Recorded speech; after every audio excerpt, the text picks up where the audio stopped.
Good morning. Welcome to another day of Bible in a year. We are in 1 Corinthians 11 and 12. Go ahead and get your Bibles out. We are going to get started after we pray. Hope you're having a great morning. Let's pray. Father, we love you. We thank you in the name of Jesus for this day. God, we pray that you would reveal yourself to us through these words. In your name, Jesus. Amen.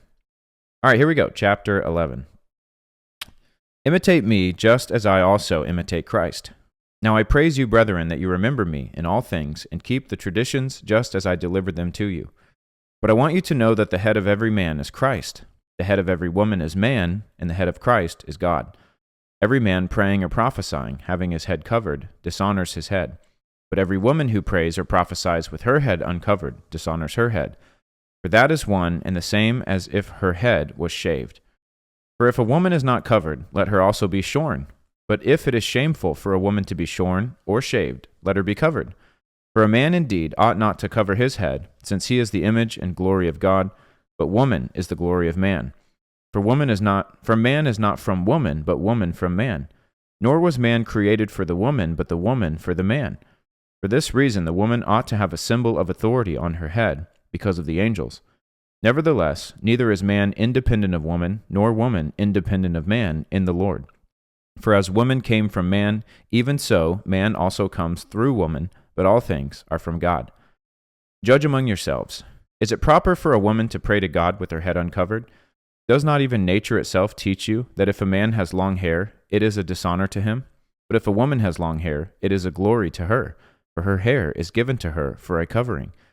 But if anyone seems to be contentious, we have no such custom, nor do the churches of God. Now in giving these instructions, I do not praise you, since you come together not for the better, but for the worse. For first of all, when you come together as a church, I hear that there are divisions among you, and in part I believe it. For there must also be factions among you, that those who are approved may be recognized among you. Therefore, when you come together in one place, it is not to eat the Lord's Supper. For in eating, each one takes his own supper ahead of others, and one is hungry, and another is drunk. What? Do you not have houses to eat and drink in? Or do you despise the church of God and shame those who have nothing? What shall I say to you? Shall I praise you in this? I do not praise you. For I received from the Lord that which I also delivered to you, that the Lord Jesus, on the same night in which he was betrayed, took bread, and when he had given thanks, he broke it and said, Take, eat, this is my body which is broken for you. Do this in remembrance of me. In the same manner he also took the cup after supper, saying, This cup is the new covenant in my blood. This do as often as you drink it in remembrance of me. For as often as you eat this bread and drink this cup, you proclaim the Lord's death till he comes. Therefore, whoever eats this bread and drinks this cup of the Lord in an unworthy manner will be guilty of the body and the blood of the Lord. But let a man examine himself, and so let him eat of the bread and drink of the cup.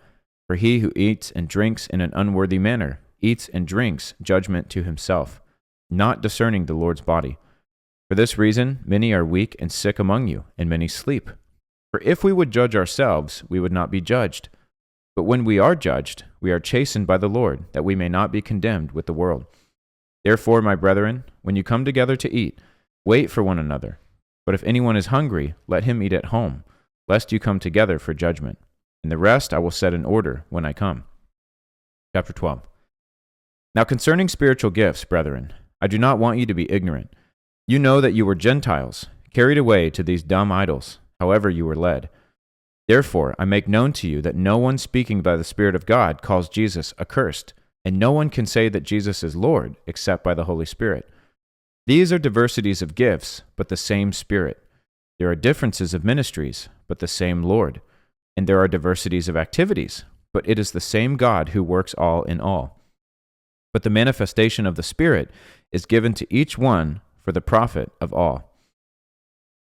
For to one is given the word of wisdom through the Spirit, to another the word of knowledge through the same Spirit, to another faith by the same Spirit, to another gifts of healing by the same Spirit, to another the working of miracles, to another prophecy, to another discerning of spirits, to another different kinds of tongues, to another the interpretation of tongues. But one and the same Spirit works all things, distributing to each one individually as he wills. For as the body is one and has many members, But all the members of that one body, being many, are one body, so also is Christ. For by one Spirit were we all baptized into one body, whether Jews or Greeks, slaves or free, and have all been made to drink into one Spirit. For in fact, the body is not one member, but many. If the foot should say, because I am not a hand, I am not of the body, is it therefore not of the body? And if the ear should say, because I am not an eye, I am not of the body, is it therefore not of the body? If the whole body were an eye, where would be the hearing? If the whole were hearing, where would be the smelling? But now God has set the members, each one of them, in the body just as he pleased. And if they were all one member, where would the body be? But now indeed there are many members, yet one body. And the eye cannot say to the hand, I have no need of you, nor again the head to the feet, I have no need of you. No, much rather, those members of the body which seem to be weaker are necessary, and those members of the body which we think less honorable, on these we bestow greater honor. And our unpresentable parts have greater modesty, but our presentable parts have no need. But God composed the body, having given greater honor to that part which lacks it, that there should be no schism in the body, but that the members should have the same care for one another. And if one member suffers, all the members suffer with it. Or if one member is honored, all the members rejoice with it. Now you are the body of Christ, and members individually. And God has appointed these in the church: first apostles, second prophets, third teachers, after that miracles, then gifts of healings, helps, administrations, varieties of tongues. Are all apostles? Are all prophets? Are all teachers? Are all workers of miracles? Do all have gifts of healing? Do all speak with tongues? Do all interpret? But earnestly desire the best gifts, and yet I show you a more excellent way. All right. That's it for today, guys. Hope you have a great rest of your day. We'll see you tomorrow, bright and early, for another day of Bible in a year. God bless.